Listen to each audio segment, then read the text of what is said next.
Hey guys, welcome back for another amazing video. This is part 3 out of the 4 videos that we're doing on the regular routine maintenance that you should be doing on your car, the things you should check when you buy a new car.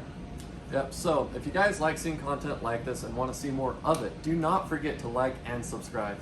Before we get started with what we're doing today, let's do a little recap. So far, we've changed out all of our filters, right? Air filter, oil filter, fuel filter, and we replaced that little guy so it's not, venting into our motor, giving it some nasty asses.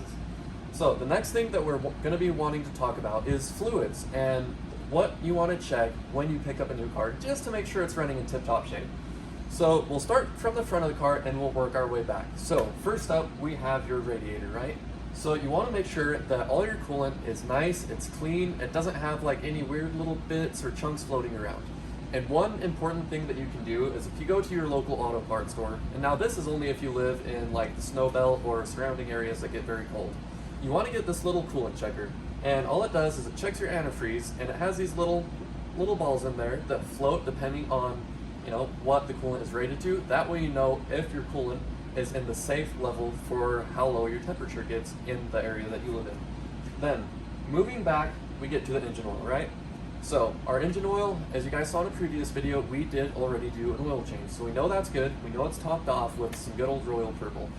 And not to mention power steering fluid. You always want to make sure that it doesn't have a really nasty burnt smell to it. It's clean and you're topped off so you don't, burn up your power steering pump. So let's move our way back a little bit. So back here we have our brake fluid and our clutch fluid reservoir.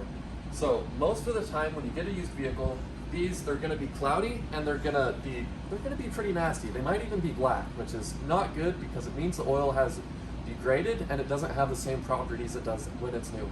So what you're going to want to do is, for your brake fluid, you're going to want to get to all 4 corners and you're going to want to flush it. You're going to want to have someone up here making sure that the fluid level is topped off and they can pump the brakes. That way you can flush out all the nasty oil and get some clean brake fluid throughout your entire system. And that's going to give you a really solid brake pedal feel. Next up, we've got our clutch master cylinder, and looks like ours might just have a little leak, so we've got to look more into that. But you definitely want to make sure that 1, that's topped off so you can actually get it in gear when you need to go somewhere, and 2, that it is clean as well, because that's going to be a very important feel on when the clutch engages and disengages. So next, let's go underneath the car and we'll go from there, showing your transmission and your diff fluids. Alright guys, so next up, let's go under the car real quick. So, we'll show you on the diff, and then it'll basically be the same thing on the transmission. So, as you can see, we have these 2 plugs right here. So this is going to be your drain plug, and this is your fill plug. So make sure to get the appropriate size sockets, obviously. But one important thing that you want to do, remove your fill plug first, because you remove your drain plug, and that sucker, and this, your fill plug won't come out, you are up a very, very long creek without a paddle, because then you have to figure out some way to get this off or just not drive your car because you'll blow up your diff. So your transmission, it'll have the same thing up underneath there. It'll have a drain plug on the bottom, and then it'll have a fill plug. And in this one, it's a manual transmission, and a lot of times it'll actually take the exact same fluid that you use for your diff. But in other instances, like my ZL1, it actually took ATF for the manual transmission just because it's a lot better at cooling. So it all depends on your vehicle and your application. Sweet. Over all the basics on the fluids, let's go a little bit more in depth. Let's tell you what you really need to look for. So we'll start with our coolant system once again. So obviously a lot of vehicles are different. Some only have a reservoir. They don't have a cap to fill up the radiator directly. So if you take this off and you have your little tool, suck up just a little bit of the coolant just to see if it's in the appropriate level for your area as far as when it will freeze. But then another important thing you want to do is look at the color of the coolant. Is it still, depending on your vehicle's manufacturer, is it still the appropriate color? Is the green still green? Is your red still red? Is your orange still orange? And is your blue still blue? And if to any of those the answer is no, it's a little discolored, you really want to drain that and change it out, because that's going to mean that it has lost some of its cooling and some of its dissipating properties. All right, so next up in your coolant system for this guy is going to be our coolant reservoir. So this is where all the excess coolant comes out of your radiator after it gets up to temperature. So And this guy, you can see she's pretty nasty. Not to mention, it also had a little bit of a crack on the side that we filled with some epoxy. Now, we are probably gonna be changing this out anyway, but we wanted to see how it would work. And usually, if this is nasty, you either wanna clean it out best you can or just replace it. Because say, you know, any of that that gunk, it starts to get out of here and get into your radiator, into your coolant system, it can clog passages, it can clog, you know, all these little areas, all these lines that go through your motor, causing it to have cooling issues. And that makes it so your car overheats. So, you know, you're gonna have some pretty expensive bills coming down the road. Okay, so the next thing we're gonna be checking out is our power steering pump fluid. So this, it's not gonna be quite as critical if it's perfectly clean, like your coolant, your oil, and all of your, you know, transmission and your differential fluid. But it's still very important because obviously this is what gives you power steering. This is what makes it so you can do the, you know, famous, renowned one finger steer. So the first thing you're gonna wanna do is check your level. So as you can see, it's right at the top, so we're good. But it is a little bit nasty. Now it's right in between. At this point, we can either decide to replace it just to be safe, or we can leave it and it'll probably be fine for the next 20,000 miles. But just since we're going through the entire car and making sure it's 100% A-okay, we are going to change that fluid out just so we know it's fresh. So now let's move on to the rest of the power systems. Let's go to the clutch and the brake. Let's go ahead and let's do the braking system. So your brakes, most of the time, really depends on, you know, your vehicle manufacturer. It either has like .3, .4, or any of the above or below.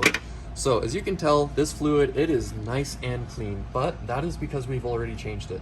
Prior to this, it looked black. We'll show you a picture of, you know, what it looks like when you want to change it. But this right here, it's nice and clean. And the best way to get it so you have clean fluid throughout your entire system is to either have a vacuum pump that you can just go to each wheel individually, hook it up to it, open up your bleeder screw and let it pull clean fluid through. Or B, you're gonna have someone sitting in the car, that way they can pump the brakes as you open and close those bleeder valves to let the fresh fluid through. All right, so next up, right next to it, we have the clutch. So on this guy, I told you guys earlier that it looked like it had a little bit of a leak, but nah, Jaden just spilled a little bit. So we won't worry about it. And this is gonna be pretty much the same thing. And you can see this is a little dirty, a little bit dirtier than our brake fluid is.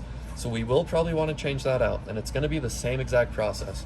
Drain all the fluid out of here with a syringe or something of the sorts, put some fresh fluid in, go underneath the car, crack open that bleeder screw after someone pumped the clutch a couple times, just so you can get some fresh, clean fluid in there so you have a nice pedal feel. All right, so next up we're gonna be talking about the transmission and the diff. So your transmission, it's really gonna depend on your vehicle, if it's a manual or if it's an automatic. So that'll tell you what fluid you need to use. And what I recommend, on every vehicle it's obviously different. So I would look up either a diagram or another YouTube video going over your specific vehicle and where the drain and fill plugs are. And obviously if it's an automatic, you probably won't have a fill plug. You'll just have your drain plug down low, and then you'll have, you know, just like your engine does, you'll have a dipstick tube that you'll probably have to fill it up through. And then on your differential, it's gonna be pretty much the same with all vehicles. You're normally not gonna have an external reservoir holding, you know, some extra fluid like you would for, you know, an automatic transmission where it has your radiator full of ATF. All it's gonna be is just, you know, your pumpkin, and it's just gonna have, we'll pretend that didn't happen. And it's just gonna have a little bit of fluid inside of it. So you're gonna want to take off your filler cap just to make sure you can actually put some fluid back into it.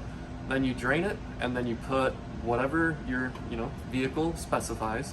Most of the time it's like 75, 90 weight.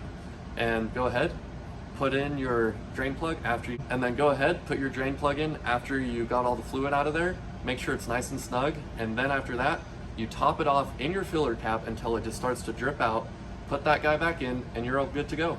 All right guys, well we hope that you guys really enjoyed the video and hope that Wyatt answered some of your much needed questions on that topic.